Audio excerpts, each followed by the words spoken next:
Wanawake ushindane nao. Wana mambo mengi. Wawezi. Wewe mwanamke anabandika kucha juu yako. Huyo mwanamke. Anabandika kope juu yako. Huyo mwanamke. Anabandika nywele juu ya nywele. Huyo mwanamke. Kwa nini asibandike mpenzi juu ya mpenzi? Anaweza. Tunapishana masaa moja asubuhi mwingine jioni afu wote mnapendwa. Na ndio maana anaitwa hao. Wako wengi. Hawasikii. Hawatosheki. Wanawivu. Hawaelewi. Hawapendani. Hawajiamini. Sasa mkeo kurudi nyumbani. Shida.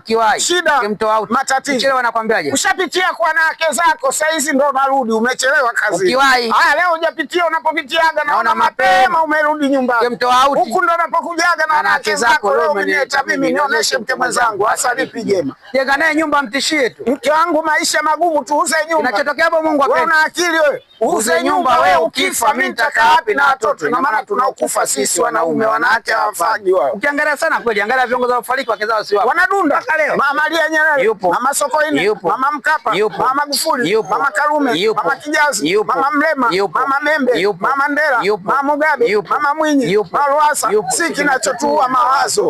Ukitoka kazini moto umewaka na bosi. Ukirudi nyumbani moto umewaka na mkeo. Ukisema uende bandio kabisa. Kuna shida. Usimpe ofa mulugu. Atasogea mwingine. Naona tunaingiliana kwenye anga zetu, tutapasuana kweli.